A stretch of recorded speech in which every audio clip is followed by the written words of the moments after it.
I'm Jamie Metzl. I'm with Dov Baron on his incredible Curiosity Bites podcast, where we're exploring the big issues, not just around the current coronavirus crisis. I know a lot of people are afraid, and we're going to talk about some very practical steps people can do, but also about the bigger issues. This is one of those defining moments in our lives. And how can we all think about being our best selves so that 50 years from now, when we tell the story of today to our grandkids, we can do so knowing that we inspired ourselves, we drove ourselves to do the right thing, because we are going to get through this terrible, difficult time. And we're going to have to start rebuilding a new and, we hope, better world that is going to come in the aftermath of what we're experiencing. Now's the time we can start building it, when we must start building it. And I hope you'll join our conversation about how we can all be part of that process.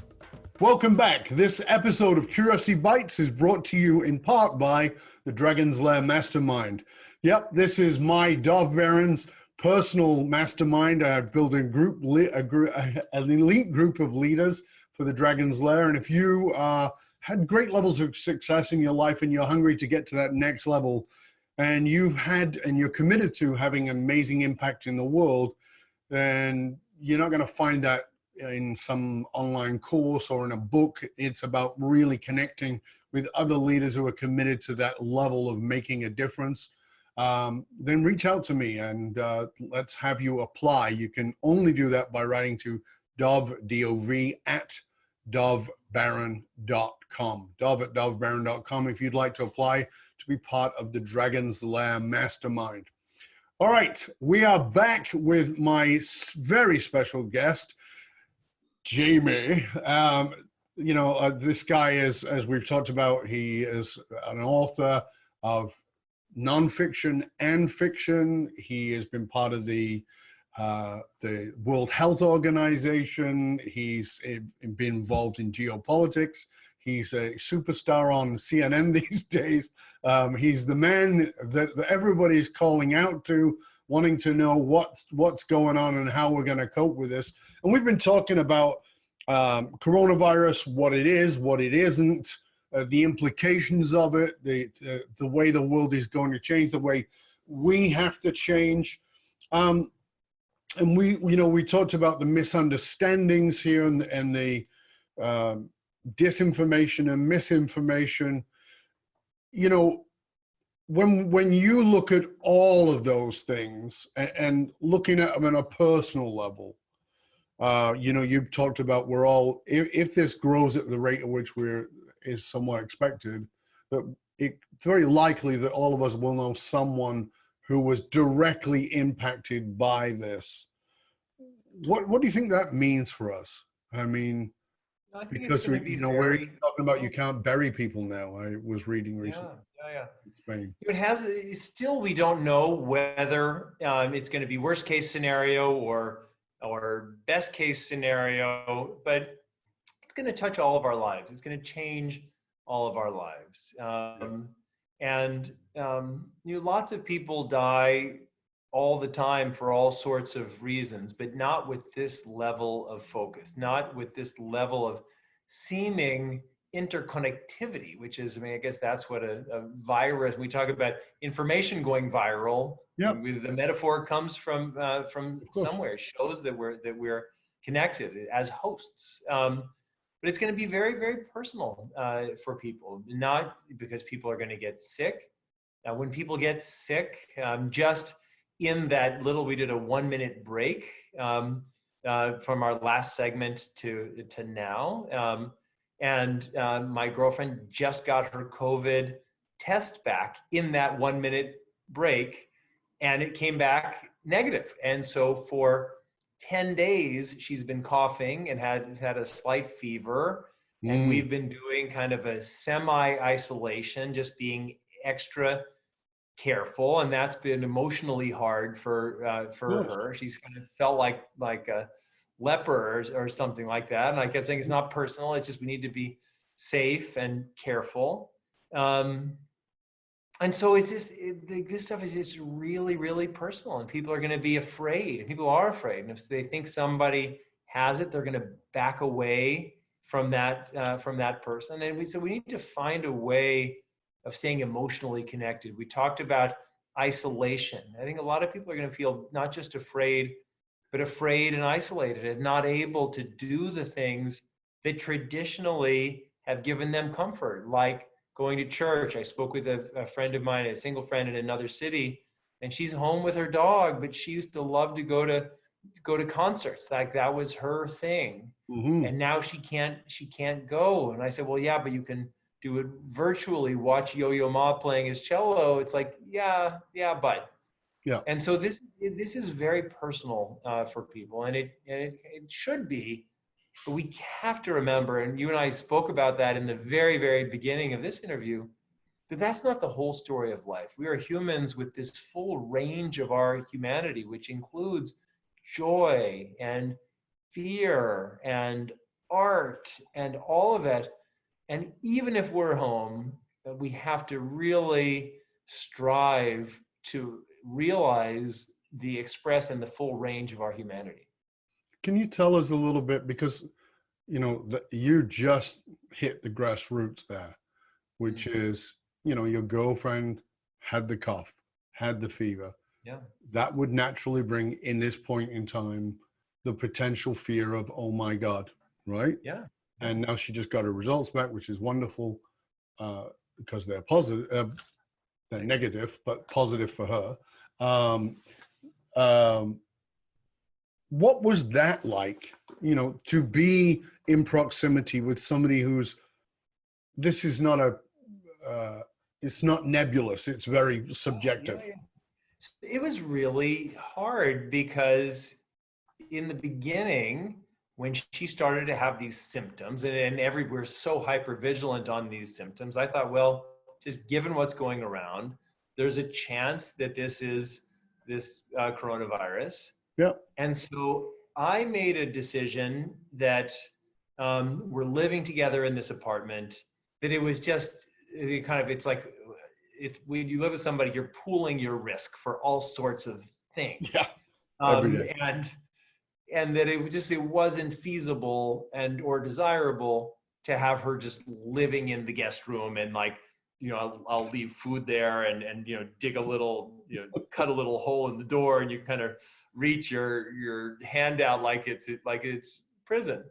But having said that, it was sensitive because I felt that there's like an obligation on the other person, for the other person to be like super vigilant. And we had just I talked about our differences where I was kind of going into kind of do mode, and she was saying, well, this is like a time where we need to come together personally. And both of us were right. I was saying, all right, we need to kind of clean every surface and whatever.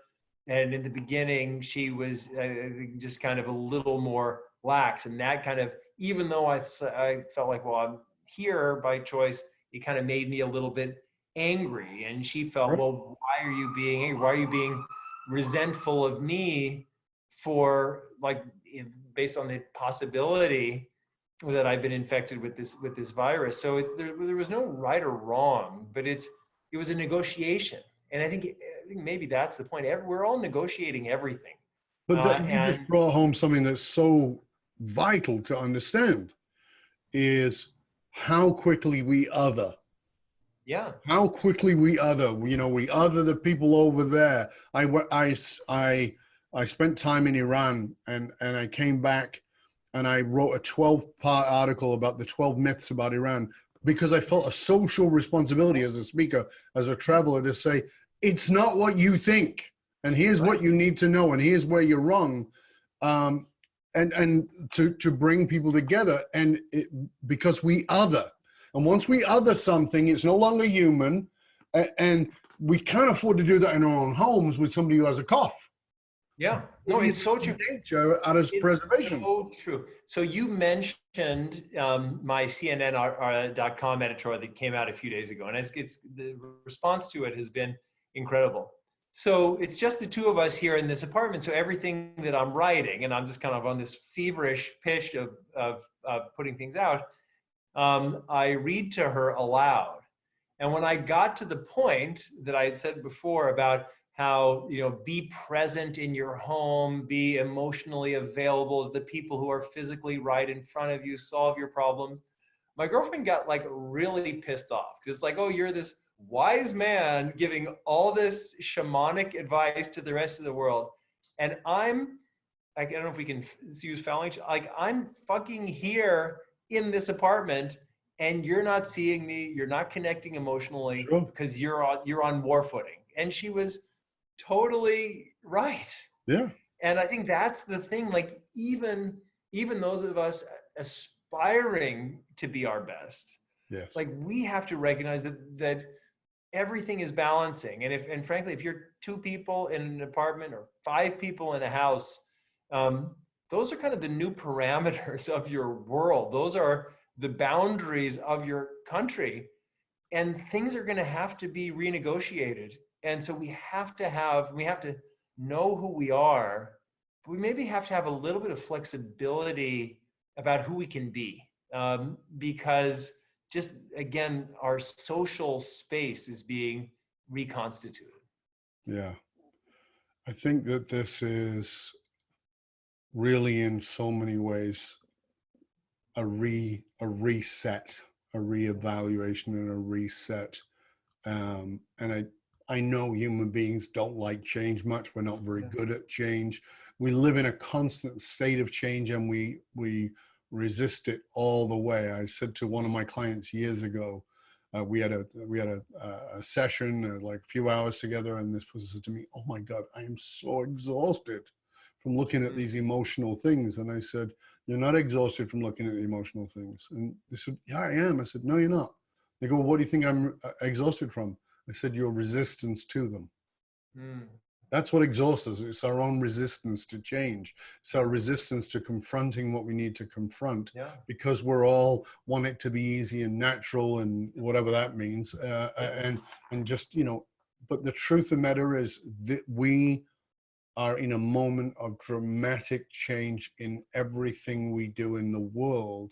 My work, I'm a speaker. I also work privately one-on-one, and a lot of my clients are global. And even that, we do it like this over Zoom, but even that is, people are saying, well, I have to cancel my appointment. Why? Where are you going? You got an appointment you got to go to? I don't think so. Why? Well, I just trying to, because they're in panic. They're in freaking out mode. And it's like, this truth I've said to leaders for years is the self-knowledge, self-awareness, emotional intelligence, and emotional maturity are the new bottom line. And I don't know that it's more true ever than right in this moment that we're in. Yeah, I mean, it's so important. And that's why these kinds of conversations are so important, that whatever our perspective, none of us have the answers solely within us. We are social beings. And so we need to be sharing. And we have these amazing new tools, whether it's podcasts or video streaming or all of it. And we have to use it to share knowledge. And the other thing I tell people is, there was a time when those of us with whatever skills we had thought, well, it's kind of a nice thing to monetize those skills, because then you get to live your life as you like it. And like, I do a lot of, I did until last week, a lot of paid speaking, and I enjoy it. I mean, it's a great thing to do. And now it's all kind of gone away.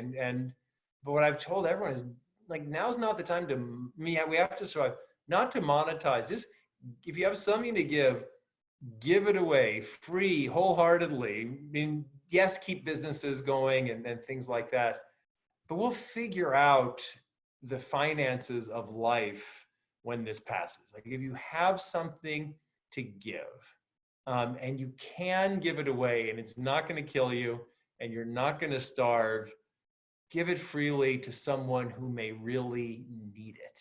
And I just think that this is kind of one of those moments where just everything is being reconstituted, and we'll figure out how to do the money thing later.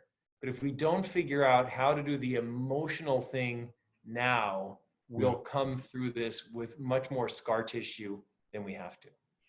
Yeah, it's fascinating. My industry, in the world of leadership, how many, and I'm inspired by it, how many of my peers and I have come together.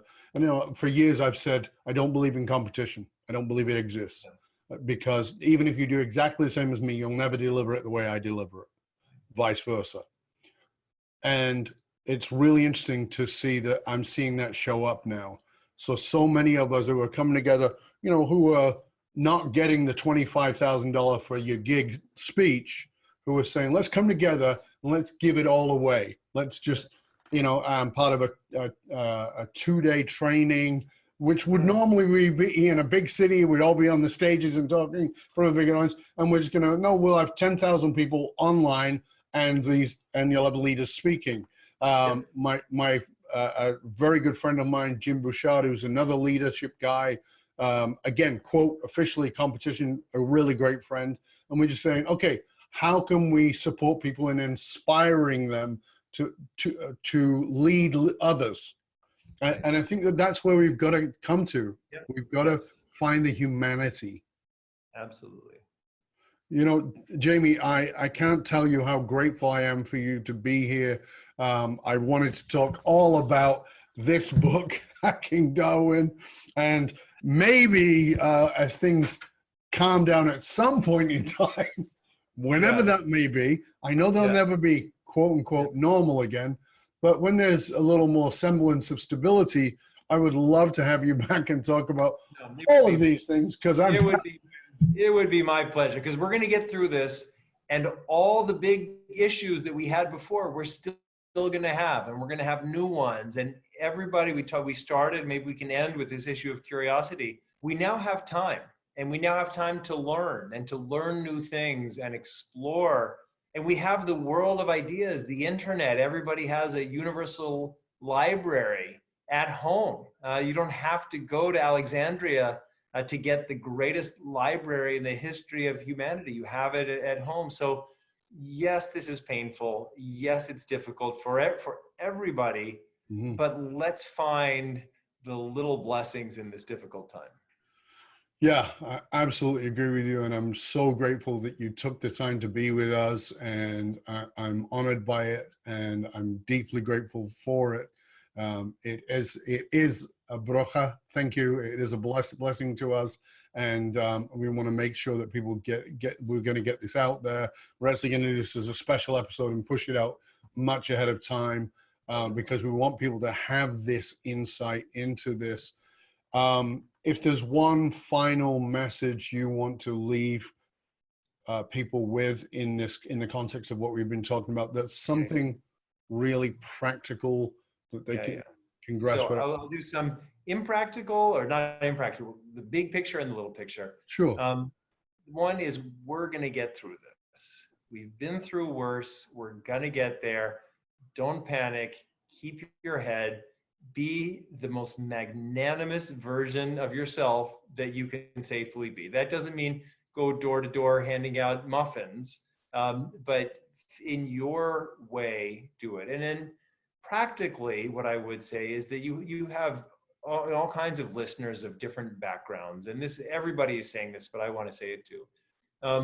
Your being careful doesn't just protect you, it protects everybody else. So please, in this time, please don't take risks, because the risks, very young people taking risks, the payout, the consequences can be elsewhere. So just be safe, be careful, and be smart. Absolutely. Jamie, before we go, please tell everyone where they can find out more about you and all your books and all. Wonderful. Yeah. So I have my personal website, www. I guess only old people apparently say www. So it's jamiemetzl.com, JAMIEMETZL.com. There's the book website, hackingdarwin.com, on Instagram and Twitter and Facebook, and it's just my name, all one word. And I always enjoy hearing from people. As I mentioned, the paperback version of Hacking Darwin is coming out on April 7th. It has a full reader's guide. And so I hope that people just at home will use the book as a conversation starter to learn new things and discuss what I think are going to be really the biggest issues facing our species over the coming years. Yeah, it's a fascinating read. I highly guarantee it. It's just like you will be fascinated by it. It's wonderful, and we will come back and have that conversation. Jamie Metzl, it has been an honor. Thank you, sir. I sincerely appreciate it. Thank you for being with us. I hope you'll stay with us to the end when I sign out. But for now, I just want to say to you, dear listener, stay curious, my friends. Stay curious about how you can create a community while still being in social isolation by loving and caring and giving this time that we're in right now two things: curiosity about yourself and about others and the intimacy that it can come to, and also to be curious about how you can serve the world from where you are. That's vitally important. You're here for much greater things than you were ever imagined. You are a dragon. So breathe your fire onto the lies and warm the world. I'm out.